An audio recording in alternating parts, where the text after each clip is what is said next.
Pyro Machine Gun Yoimiya coming right up.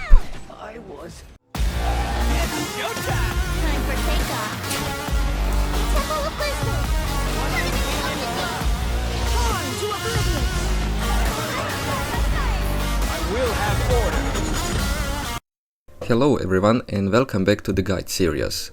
Today we have Yoimiya, known as the Pyro Machine Gun because she has pretty fast normal attacks. So the first thing that we are going to talk about are her skills. Now when you look at her normal attack, skill and burst, you will see that at the skill there's only multiplier for converting normal attack damage, and that is why normal attack would be the priority. I know that I have my skill at level 10 and my normal attack at level 9, but that is because I wasn't intending to play Yoimiya at all. But the day has come and I needed to use her. So before I even looked at her kit, I upgraded her skill at maximum. And now I'm waiting for Crown to upgrade her normal attack as well. You might even ask me why did I upgrade her burst. I'm upgrading all of my characters to be 999 at level 90, so that's the reason why. But you don't need her burst, I mean at all. I was testing her burst and at level 9 with amazing artifacts and her being level 90, I did a little bit more than 10k damage, so don't bother going for the burst. You can leave it at level 1. Now, the skill is the second thing you will upgrade, not the first one. The first one will be normal attack. The skill is only converting normal attack damage into the pyro arrows, and everything else, all other multipliers, are here at the normal attack section. So upgrade your normal attack, then skill. You don't even need to crown it, although you can because you will get few percentages up here. And yes, leave your burst at level 1 if you don't want to waste your resources. Second thing we are going to talk about is her weapon. Now, of course that signature weapon is going to be the best option, but I was using her with the rust and she wasn't that bad with the rust too. You are getting 80% attack damage for the normal attacks, so that's pretty good boost, although you are not getting any crit rolls as you have on the other weapons, but still you are boosting your attack, which is something that she also needs. Now for the some other options that you could use, I did try Stringless and it was pretty amazing as well. It was in a rank with the Rust, so those two are pretty similar in terms of damage. Now the Viridescent Hunt wasn't that good. The Rust and Stringless were much better than it, although it does have crit rate, so you do not need to worry about it. But in the end, damage was much higher with the Rust and the Stringless, so keep that in mind. Some other options, well, you could use Mitternacht's Waltz, because the boost that weapon gives, so you could try that also if you don't have other options, but the physical damage bonus is not something that you will be looking for, so keep that in mind too.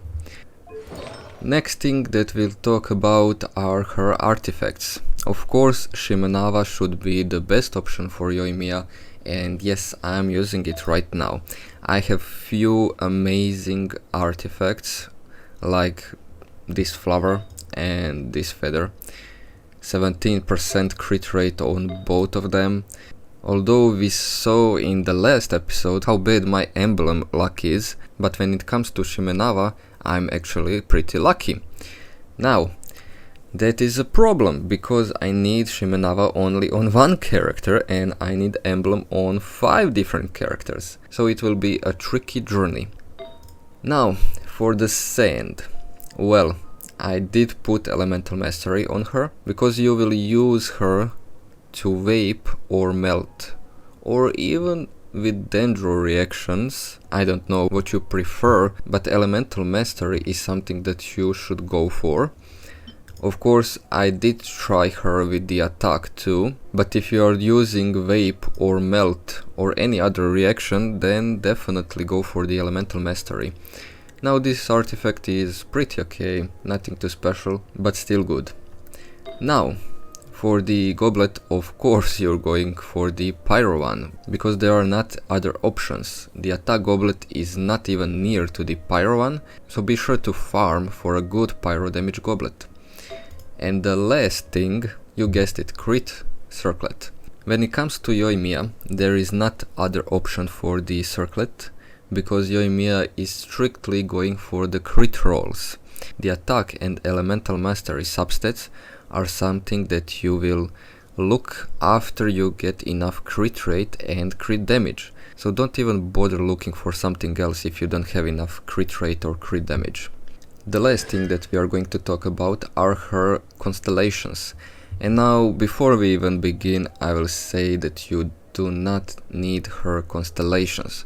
Go for the weapon if you have enough primogems, but do not go for her constellations. They are terrible, and we will go one by one. The first constellation is giving you extra 4 seconds for your burst to leave the mark on the enemy, so your Yoimiya can get the attack boost for another 20 seconds. As I said when I was explaining talents, you will not use your burst, so this is a total waste. You do not need C1. I don't even know why it exists. The C2 is pretty okay. You know, you are getting 25% pyro damage bonus, and that is a nice boost, but Bennett is giving you even more boost than this. So even C2, it's not really something amazing. When you're looking at C2 after you get C1, that is not something that you will implement in your gameplay at all. Then C2 is something that is worthless because you will spend too much, and you could get her weapon instead, which will boost your damage much more. C3, well, it's okay, they put her skill before her burst. Her burst is at C5, so C3 is okay, but going for C2 and C3 instead of going for her weapon, that's definitely not something I will suggest. And going for the C4 just to decrease her cooldown, well, that's something that you will not ever want to go for. You will lose so much primogems going for C4, and that's not the boost you want to get on your character, especially all the way to the C4, which is too expensive. Now C6, I mean, I see the concept of getting the extra arrow and dealing much more damage, but for the C6 this is not the boost at all. It's too much money for too little of the boost, and her weapon, as I said few times in last minute, will boost you much more than your C6 will ever. So go for the weapon instead of the constellations. The last thing that we are going to talk about are the teams.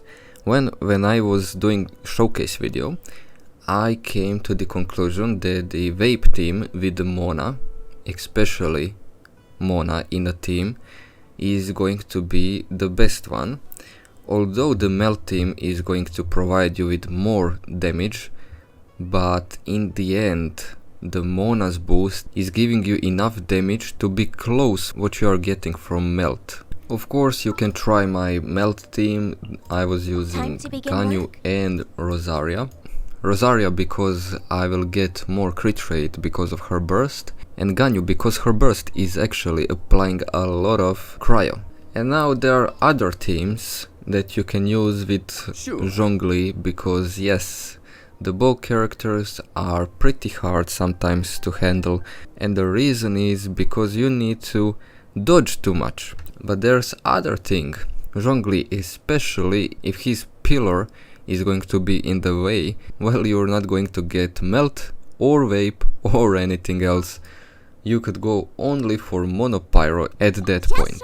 Monopyro works too, but not against too many enemies, so be sure to check all the enemies that you are going to fight against before you enter that battle and you choose your team. So the best team, as I said, would be Xingqiu and Mona with your Yoimiya and Bennett. Bennett because we know he's the best booster.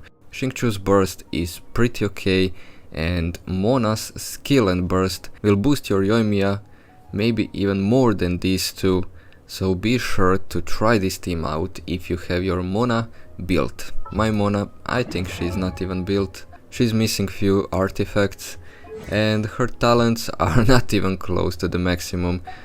So if you have your Mona built, be sure to try out that team, and if it is working, well, keep on using it. That would be everything from this video. I'll see you in the next one. I'll be doing guide for the Hu Tao, so see you in that video. I was losing again.